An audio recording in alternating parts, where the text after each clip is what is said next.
Hey everyone, Ryan here, just letting you know that this is part 2 of our Halloween season movies episode.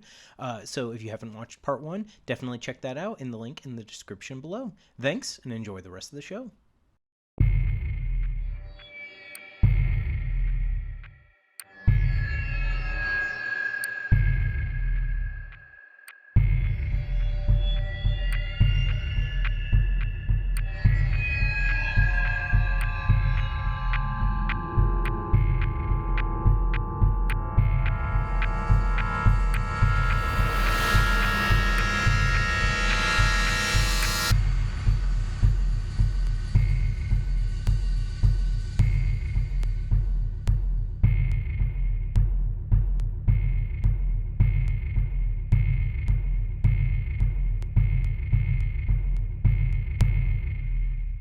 Twice the terror. Okay, so for my number 2, what do you do when you want to see all of the Universal monsters in one movie, as well as a ragtag gang of I knew it! children? I knew it! I was waiting for it! I'm not gonna say it! The movie that's going to make you want to get a shirt that says Stephen King rules. Monster Squad. Monster Squad! I love Monster Squad. Monster Squad is just a non-stop smile fest for me. It's because I grew up on the Universal monsters, obviously. Yeah. And in this movie, the Universal monsters are these characters, Dracula and Frankenstein's monster and the mummy and everything. They are come to real life, and this group of young children, mostly boys. Yeah, boys. There's one little girl. They are trying to tell the adults that the monsters are back and no one's listening to them. Why these monsters want to fight children, I'm not concerned about it. I think this movie has so many fantastic elements to it. For one, starting with a lot of the deep messages that come into it. For one, being the neighbor. A lot of people remember, if you've seen this film, that there's a creepy neighbor. There's some backstory about him. The kids get to know him and they learn this story. Super, super heartbreaking whenever I was very young when I saw this movie. My dad had explained it to me and I was like devastated. But as well as the laughs, it's one of those movies that can really turn your heartstrings, but also it can make you laugh. I think the two scenes that make me laugh the hardest, doesn't matter how many times I've seen it, the two parts that always make me laugh the hardest is, in order to open up the portal to get the monsters back to their own worlds, there is this ancient text in German that needs to be read, but it has to be read by a virgin. So this neighbor is of German descent and he speaks German, and he's like, okay, well, I need a virgin to come read this shit for me. And they get this older sister character to come and read it, and she's took German in high school. She's struggling through it. They get to the end and nothing happens, and she's like, what's wrong? And her brother is like, aren't you a virgin? She's like, sorta. It's so funny. But then it becomes really sweet, because then this character, the neighbor character, is telling the little girl the words in German, and she's just so cute the whole movie. The other part that always makes me laugh is when Horace kicks the Wolfman in between the legs, and he says the titular line, Wolfman's got nards. Yeah, Absolutely. Wolfman's got nards. I think, correct me if I'm wrong, wasn't the film written by Shane Black? Mm-hmm. I think, which, obviously huge pedigree filmmaker, written and directed a bunch of great stuff. It was Kiss Bang Bang and all kinds of other things. It was directed by Fred Decker, and they met at UCLA. Yeah. It is so good. It is a movie. So here's the fascinating thing about that movie is, again, we talk about movies you wouldn't make today. Some of the language and content in that movie you wouldn't make today, but it is true to how kids are, I think. I mean, there's certain words. I mean, we've talked about this in the past on some of our episodes. There's words that they used in the 80s that you wouldn't use, even kids. When the kids are getting bullied, there's obviously some 80s bully slurs and Yeah. stuff like that in there. And it's like, but, you know, again, like, the thing about that movie is, like, it is true. Like I said, it's true to how kids are. Kids, like, when there's no adults around, they swear and they're mean to each other. They are. Horace, I was Horace growing up. Like, I always say I was a potato child growing up. Like, I looked like Horace to some degree. Like, that was me. And the entire movie, they just call him Fat Kid. Like, Yeah. that is his name in the movie.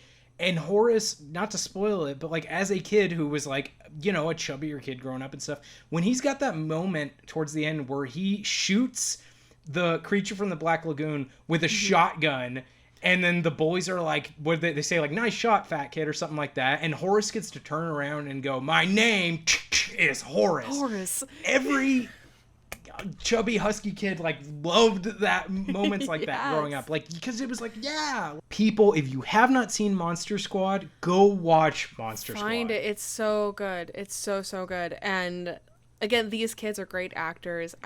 I again very much related to the little girl because obviously she's the only girl in the group and she's always being excluded from everything and she's supposed to be included, and that was very much me as a little kid. And the connection she has with Frankenstein's monster, which, by the way, the actor who played Frankenstein's monster is like, I had this 5-year-old kid following me around set, and I'm like, I watched the director, like the commentaries and stuff, and I very much related to her. But there's this scene when Dracula lifts, her name's Phoebe, he lifts her up and she screams. That was all done in one take. So the actor Duncan Rager wouldn't wear his red contacts or fangs around the 5-year-old Ashley Bank because it scared her too much. For the scene, director Fred Decker just told Ashley to scream once the platform raised her. When she asked when, Decker told her, "Oh, you'll know," and proceeded to shoot. The terrified scream you hear when Dracula opens his eyes is Ashley's genuine scream of fright. Yeah. That poor little girl. That is a fantastic pick. It was in my movies I wanted to mention. Like, so I'm glad you brought it up because I do love Monster Squad. It's so good. Wolfman's got knives. My number 2. All right. It's another film that I have a lot of nostalgia for. The reason this film got bumped to the number 2 spot above Halloween 4 and 5 again is because it's a film that when I introduced it to Shannon, she also fell in love with this movie, and so it is one we have to watch together every year. Okay. And that is Halloween 3: Season of the Witch. I see the disappointment. I don't care. I love Halloween 3. It is fantastic. 1982, written and directed by Tommy Lee Wallace, John Carpenter and Deborah Hill, the writers and director of the original, produced it. This was when Halloween, they originally were like, Michael Myers is dead. He's dead. He's not coming back. This is it. This is going to be an anthology series now, where every year we'll come out with a new Halloween film, but it's going to be like a new story that we're going to tell. So they did this with Halloween 3. But then audiences were like, but where's Michael Myers? Michael Myers isn't in it. This is dumb. Michael Myers isn't in it. And so again, it just like got forgotten. And for years it was the one everyone hated. So AMC got the rights to it, I'm guessing for fairly cheap, and would show it all year, all October, just constantly Halloween. It's not that I hate the movie. It's that I hate that they wanted... There's a lot of things that went wrong, right? On top of the fact that like audiences are like, I'm looking for Michael Myers, but the reason they're looking for Michael Myers is because you call it Halloween 3. Like, but again, are, it's because well, I mean, yes, you're right. Like, but we got to think about it too, that like neither of us were alive in 1982. So at the allegedly. time, No, I'm kidding. yeah. I mean, I might be a time traveler. Who knows? I have safety a lot not of guaranteed. But that being said, like at the time, you only had 2 Halloween movies, right? So it wasn't this 13 movie franchise that we think of it now, which is like you didn't have Halloween 4 and 5 after it that we grew up with. So yeah, at the time, like you could theoretically have done that, you could, but we were in the slasher era. So we're at the point where that's what people wanted. And this film is not a slasher movie. So again, when you've got sequel upon sequel of slashers coming out, you've already established Michael Myers in 2 films, even though he's supposed to be dead now. And you introduce this film that doesn't have a character that was, the slasher icon. And it also is this totally different story. It's one of the most Halloween, other than Halloween 4, I would argue it's the film that has the most to do with Halloween of the entire Halloween franchise. I like the story. Yeah, it has to do with these masks and these like weird guys in suits that are like killing people. It's got Tom Atkins in it, who is... Oh, yeah. He was a Night of the Creeps. Yes, he's in Night of the Creeps. He's in Maniac Cop. Like, he is... Tom Atkins is... Oh, he's in Creepshow. Yeah, he's the Thrill dad. Me. Yeah, Thrill Me. Like, Tom Atkins is great, and he's so good in this. He is a character you would never, ever write in a current movie because he is a drunk, chain-smoking doctor who's, like, divorced or separated from his wife and is constantly hitting on everyone. But Tom Atkins is so likable that he just makes that character He's from Pittsburgh. work. Yeah. And he, like... I had to check. He reminds me of guys that... Well, I mean, obviously I didn't grow up in Pittsburgh, but, like, there were guys I knew that, like... You know, we're in the neighborhood stuff. Like, he reminds me of people I knew growing up. Like, you know, the guy that you'd be like, "Hi, Mr. So-and-so," and he's out there with, like, a Miller and, like, a cigarette. And he's like, "Hey, how's it going?" You know? And, just watering concrete. Like... He's just constant. I mean, there's a scene where he's just, like, he's such an alcoholic in that movie that, like, this homeless guy comes up and he's like, "Could I have a sip of that? I don't have any diseases or anything." And he's like, "Yeah, sure." And then just proceeds to keep drinking it afterwards. I'm like, "No, Tom, please. Like, I don't care who it is, homeless or not. Don't drink from the same bottle as some random stranger you met." Oh my God. Is that the one that opens up in a hospital? Forgive me. Yes. Yes, mostly in a hospital. I was going to say Halloween 2 also takes place in the hospital, but this is the one where they wheel the guy in from the opening. Well, I'll just explain the opening is this old guy is like running from these guys in suits, and he manages to like kill them and get away from them, and he ends up being brought in to the hospital from the gas station by this like gas station attendant. And he's like gripping a Halloween mask. And he's like, "They're gonna kill us all." Like, it's just... And so then you're like, what is going on? And then when it's explained, it's like...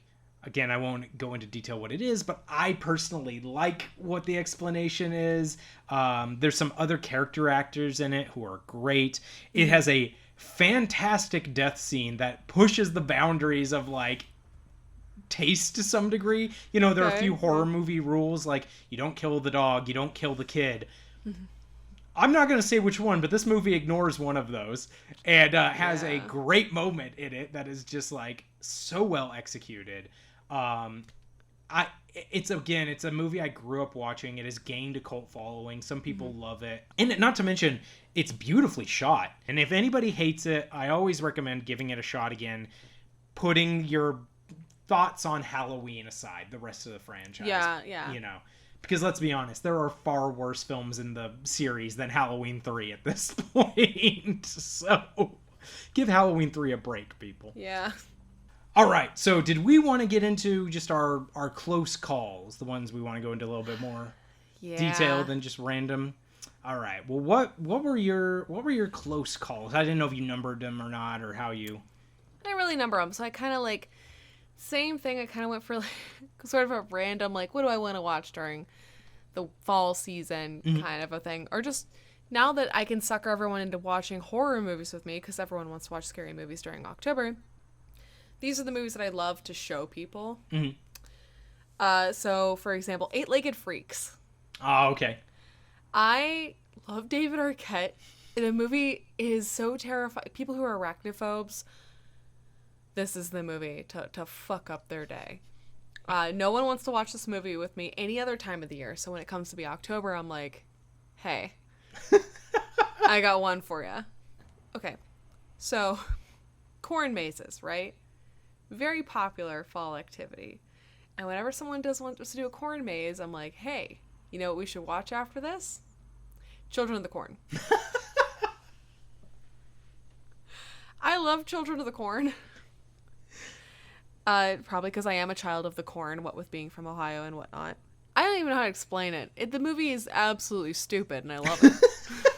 Yeah, they took like a few page Stephen King short story and turned it into like an 80, 90-minute movie, and it's There's a few sequels. memorable things, but it's not good. No. Arguably, it's everybody remembers like Malachi, like that's what everyone Yeah. remembers from the film, but the rest of the movie's kind of not great.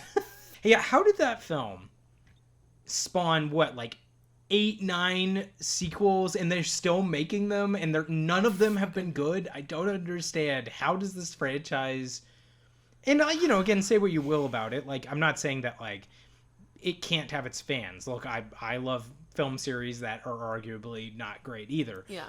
But that is one that I think is just not well received, and yet somehow they just keep making them over and over and over and over swear to again. God. I don't understand. Children of the Corn is almost like a love-hate relationship for me, because I do like it. I do genuinely enjoy it. I think it's got some really funny parts. When you truly sit back and you look at the story and you really take it in and you hear it, like you really hear it, you're like, that's insane. This plot is insane, and the fact that they managed to make multiple. No one is sitting around saying they're one of my favorite movies is Children of the Corn 4. Like, Yeah, no, and I will say, like, obviously everyone knows how hit or miss Stephen King adaptations are. Some are amazing, some are okay, some are terrible. I would argue this isn't on my list, and I don't typically think of it as a Halloween movie. I think of it more as like a summer horror movie, but I'll just throw it out there while we're talking Stephen King. If you have not watched Maximum Overdrive, the only film that Stephen King ever directed, well, he was flying high on so much cocaine. woo! Go watch. I unironically love Maximum Overdrive. It is, the entire soundtrack is AC/DC music. It is Yeah. bonkers. It is a good time. And it's just like big characters. Just Yardley Smith, who is the voice of Lisa Simpson, plays a random character in Yeah. it. All you need to know is it is a movie about killer trucks. That's Yes. all the movie is. It's amazing. So stupid, but just Please. the right kind of stupid. Go watch Maximum Overdrive. Please tell me I'm wrong, but is this the one where they have a guy who gets killed with a mini, like a little RC car?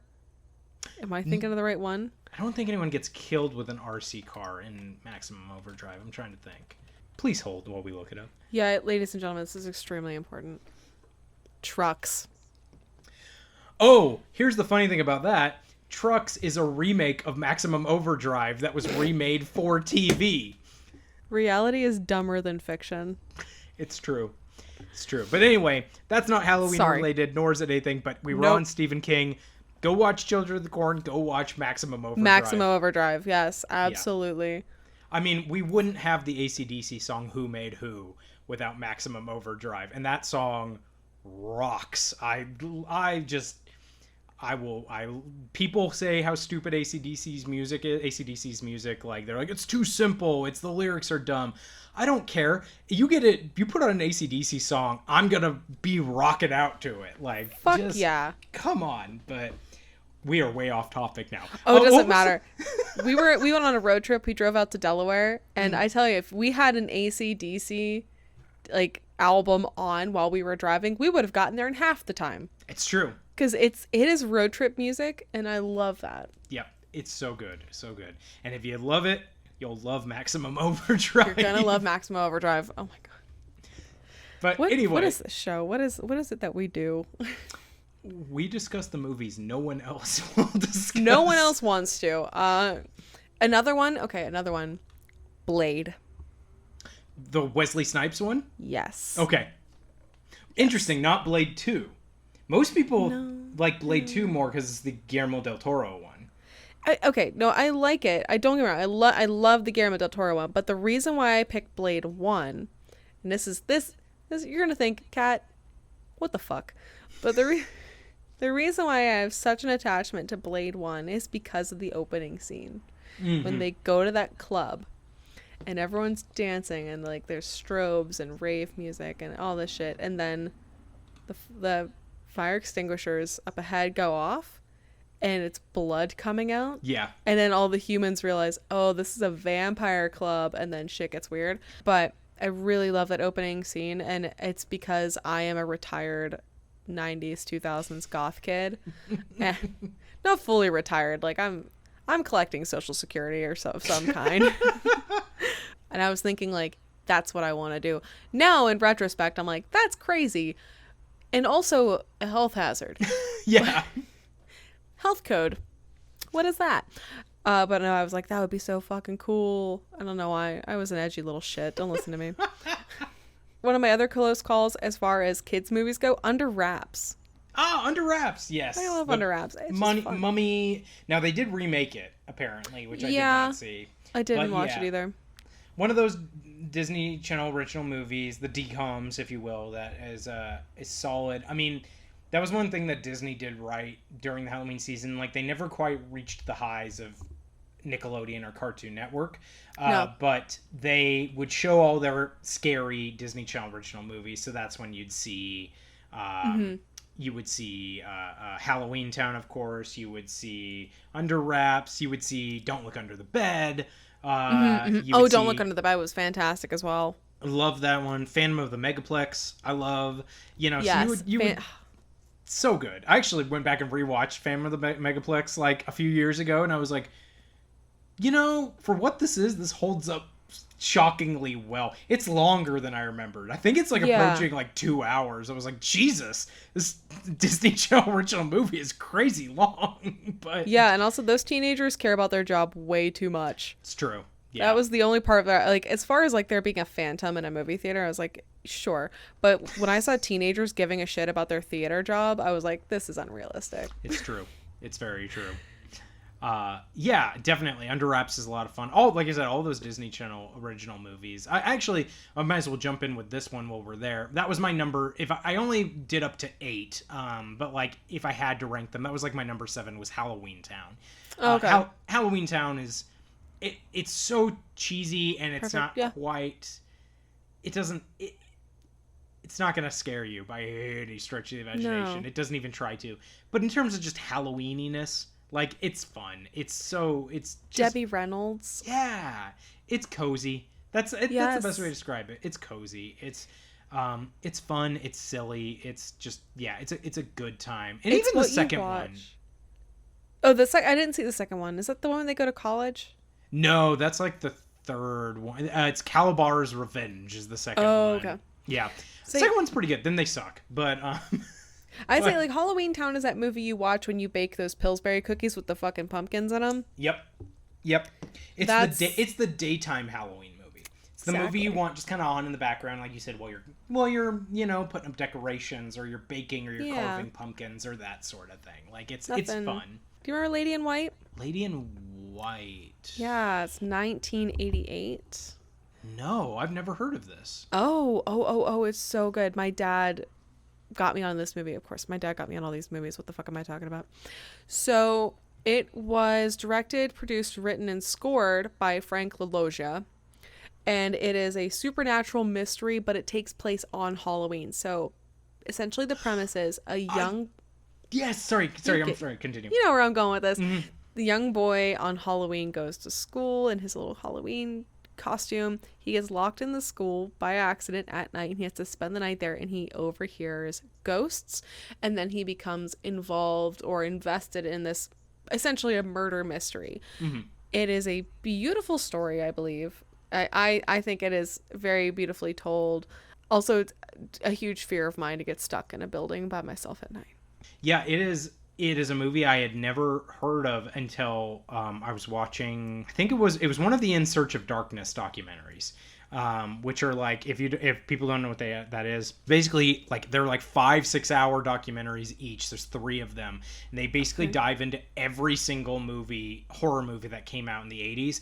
Sadly, you still only get like 5 minutes with each one, so they only give you like a few little things. But it's great to like learn about movies you've never heard of. That was one of them. I think it was in part 3 because I'd never heard of this. And I think they interviewed the filmmaker and I was like, this looks really good. But I don't know. Is it readily available anywhere? Pluto, Tubi, you can get on YouTube with a Prime subscription. Yeah. So apparently it is more available than I thought, which is good. I will definitely have to check it out because I remember seeing that and being like, wow, this looks really good. And then just being like, how have I never heard of this movie? So Yeah. I will look at that. I will definitely check that out this season Yes. too. 100% highly recommend Lady in White. That's like one of my cozy movies I watch with my dad when we're like carving pumpkins or something. Because again, my husband does not do scary shit. It's not even scary. It just doesn't. Yeah. So mine, the few that I had on here, my number 8 I put on here is Nightmare Before Christmas. Yes. Love Yes. Nightmare Before Christmas, of course, directed by Henry Selick, music by Danny Elfman. Tim Burton wrote the poem and sort of produced it, but I try, it sounds so mean, but I try also not to give him as much credit because I think he gets way more credit for that film than he actually did anything on it. If you ever watch, there's that Netflix documentary series, the like movies that made us, and they're kind of like, you know, they kind of do like easy watching documentaries. You know, they don't go into all the like dirt about the production or anything like that, or like this person was an asshole, but like they don't shy away from it either. They just kind of present it in a very poppy, fun way. But a lot of people tell stories about Tim Burton and that paint him as a very emo, angsty like person, even though he like apparently at one point he got so mad about something that he kicked a hole in the wall of like the studio they were working. It's like, dude, calm your shit, man. Yeah. Chill. All you did, and he basically was like not involved. He was just kind of like, all right, here's the story, bye, and then didn't write the script. The script was like sort of cobbled together by Michael McDowell and Caroline Thompson, and then apparently they also said that while they were making the movie, they were just rewriting lines. So like, how much of their script is actually in there? Who knows? They didn't have a script when they started making it. They didn't have songs. So once Danny Elfman started making the songs, before there was even a script, they had something to start animating at least. Like, it sounds like it was a mess of a production where basically Oh yeah. studios were just like, here's money, Tim Burton, and he went, great, and he just hired people and then just abandoned them to some And then degree. slapped his name all over it. Yeah, exactly. And so that's why people still to this day are like, it's a Tim Burton movie, right? And it's like, no, it's a Henry Selick directed film. And there are still people, I was reading a thing the other day, like a message board, and people were just still arguing like, well, I mean, he came up with the story and the original characters and like, therefore, and it's like, that doesn't, when he puts like no work into it, and they literally hired people. I'm on a soapbox now, but this is important. They hired people who had worked with Tim Burton and had animated in his style to design characters in Tim Burton's style. So it's not even like he designed the majority of the characters. They were designed by somebody to look like Tim Burton drawings. And it's like, stop putting his name all over it. It's not Tim Burton's Nightmare Before Christmas. Anyway. All right, rant over. Personal opinion. You can have whatever opinion you want. But the only reason this couldn't be higher on my list, I actually think it's more of a Christmas movie. I know that's always the debate. The movie's called Nightmare Before Christmas. It takes place mostly during the Christmas season and leading up to it. It just has spooky characters from Halloween in it. I can watch it either season, but honestly, like, if it has to get pushed out to Christmas, I typically push it to Christmas and save that space for something else. My number 6, the one that was just barely off my list, no surprise here, it is the original Halloween, the 1978 film. John Carpenter directed, written by Carpenter and Deborah Hill.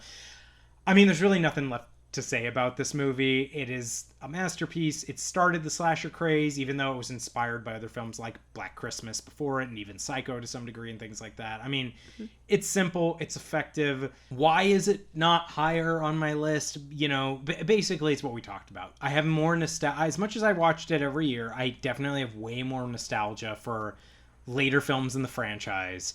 And I also just feel like it's one of the least Halloween-y films in that franchise. Like, there's like a pumpkin or two. Like, it's not, you know, it's very clearly shot in California, like in this, like, there's palm trees in the movie, for God's sake. And they try their best to mask it. But like, if you took off the title, it could just be about babysitters watching a kid with a killer stalking them. I mean, obviously the mask comes into play. That's why Michael Myers is able to kind of get away from it. But I mean, we've seen this movie a billion times with other slashers wearing masks, and it doesn't affect it depending on what time of year it is. So, again, that's the only reason I do think it is obviously maybe still the best film in the franchise in terms technically and how it's put together and how good of a movie it is and how scary it is. But it's just a step up above my top 5 just for those reasons. You know, I feel like I get more Halloween vibes from the other ones than I do the original film. Reasonable. But a few films that I wanted to mention really quick before we get to our number ones. Other films, these aren't films that I watch every year, but if people are looking for something new to watch that's like definitely in the Halloween season, taking place around Halloween or something element, you know, some sort of elements with that. Night of the Demons is great. Definitely a fun, turn off your brain kind of movie that takes place at a Halloween party. It is, I'll be honest, kind of stupid in all the best ways. But I mean, that's what you gotta have on in the background of a party. Yeah, totally. Yeah, it is totally like a party movie. It's not a bad movie. It's not like dumb because it's bad. It's just, it's exactly what you want. It's an Evil Dead ripoff in like a haunted house kind of thing with, you know, teenagers partying, drinking, turning into demons, and, you know, having sex and like all that. Like, it's that kind of movie. So a lot of fun. Definitely recommend if you haven't seen Night of the Demons. Watch the original, though. I haven't seen the remake, but there is a remake, so be aware of that. Another film that I think is actually really underrated is Pumpkinhead.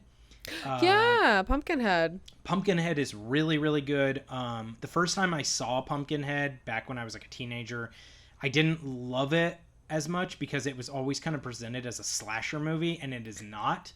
It's a monster movie. It's a very somber almost monster movie. It's very heart-wrenching at times, and it's really good. I haven't seen Pumpkinhead in years. I think it's time for a rewatch. Definitely give it a shot this season because it's really, really good. And I've grown to love it like over the years. So if you haven't seen Pumpkinhead, great aesthetic, great film, really, really great characters. The Blair Witch Project, of course. A lot of people, including myself, kind of forget that it does take place around Halloween. The film has Halloween decorations in it and everything. It takes place during the fall. It's not a film that like relies on Halloween, so like you don't have to watch it during the Halloween season. I probably watch it more not in Halloween than I do in Halloween. But if you haven't seen Blair Witch somehow and you want something great, definitely check out Blair Witch. And another one I wanted to add that I recently discovered a few years back that a lot of people love but is still kind of flying under the radar is the WNUF or WUNUF. I'm never sure if it's pronounced as one thing or not. Halloween Special. This is a film that is only going to hit very specific people who grew up in like the era we did or before us. It is a film that is presented as a Halloween special on like a local cable show where like this news reporter is going into a supposedly haunted house and they're going to like do a special where it's like, you know, we're going to investigate with some paranormal experts and stuff. But it is a movie that is built to look like it was a recording off of TV. So like the first like 15 minutes are like the end of a news broadcast. That ties into it. There are commercial breaks in the middle, and the commercials in the commercial breaks do repeat. So it's like watching true commercial breaks where they have like ads that like, okay, next commercial break, you're going to see the same couple of ads a couple times. So I'm like looking through like the screenshots and like some of the stills and everything, and oh my God, I would love this. It's so good, and the filmmakers intentionally, if I remember correctly, they filmed it and they ran it through like 4 or 5 like VHSs. Like they used a VCR to over-record it over and over again to give it that worn-down VHS to like Kentucky look. Fry that video. Mm-hmm. Yes, yeah. Nice and crispy. It's really good. Like I said, I think there's going to be a lot of people out there that this is going to hit the right nostalgia button for them because it's going to feel like watching an old recording. But I think there are a lot of people that this would drive insane as well because it's, again, like you have to be in that mindset of like I'm watching an old, you know, recording. Yeah. And to some people who maybe didn't grow up with that or who don't like that concept, seeing the same commercials during commercial breaks over and over again might drive them crazy. But for me, like, and also I will say the ending is a little weak. Like, it's still good, but it kind of leads you down one path and it ends up being kind of something different. But it is good still. I think it's well executed and definitely worth a watch. I think, yeah, I think you would love it. Like, in particular, yeah. check it out. But and other people out there, if that's your up your alley, like if you love that sort of thing, give it a shot. And even if it's not, maybe give it a shot and see if you like it. You know, who knows? So that's all of the ones I wanted to mention. So should we go to our number one pick for the Halloween numero season? unos. Yes. Okay. After you. Okay. So, this is another 1988 movie. I do not expect anyone to recognize this movie. Okay. If you do, you get special brownie points from me. Children shouldn't play with dead things. I have never seen Children Shouldn't Play with Dead Things, but I've heard nothing but good things, and it's been on that mental list to go and watch. It is...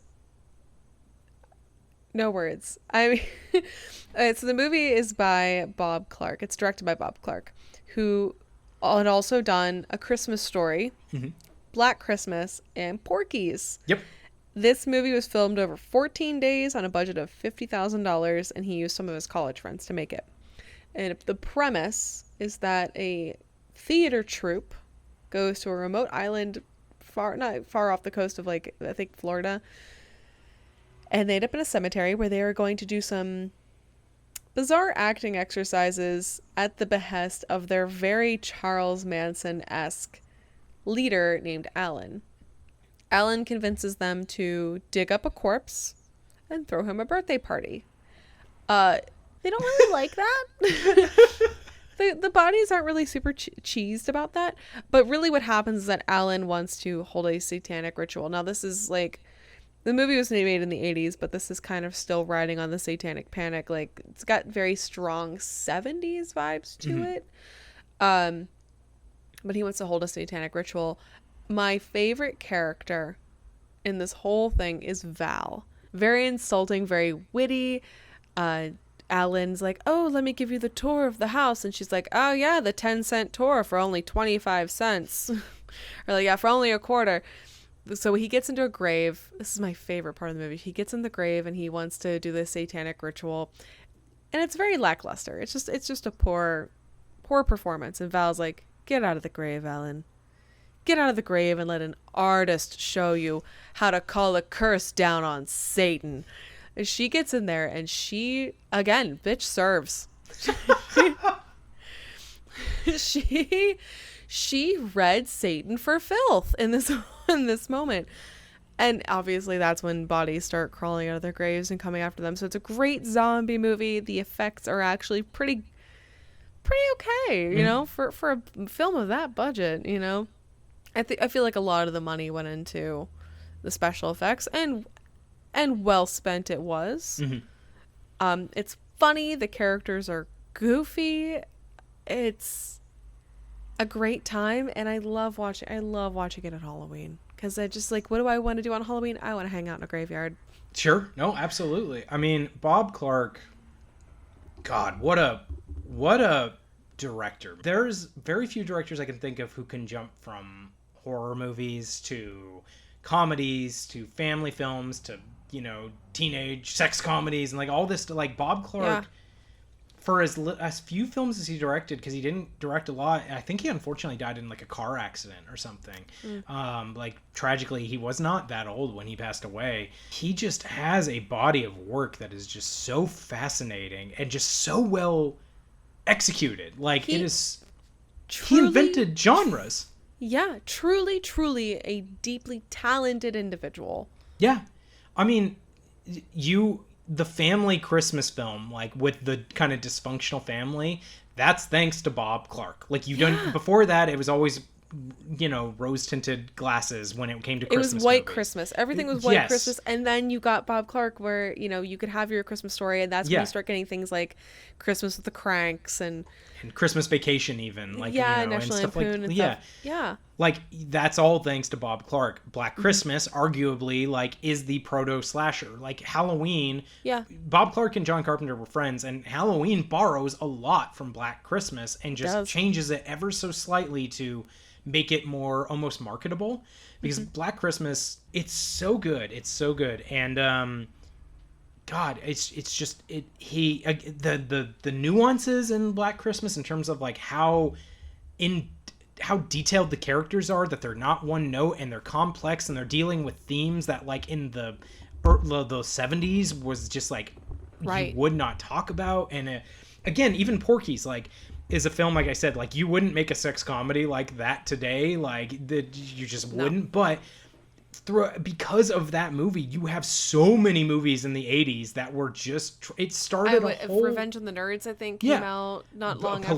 A Police Academy, like Yeah. all these movies came out because of Porky's. Walked so that American Pie could run. Yes, you would not have movies like that if you didn't have Bob Clark making, all these films. And Children Should Not Play with Dead Things has always been on my list to watch. Apparently, it is available for free on Pluto TV and Plex, which I know nothing about Plex, but apparently it's free in there. You can rent it for like $1 on Amazon. Yeah. It's the best dollar you'll ever spend. I promise you. You have spent dollars on dumber shit.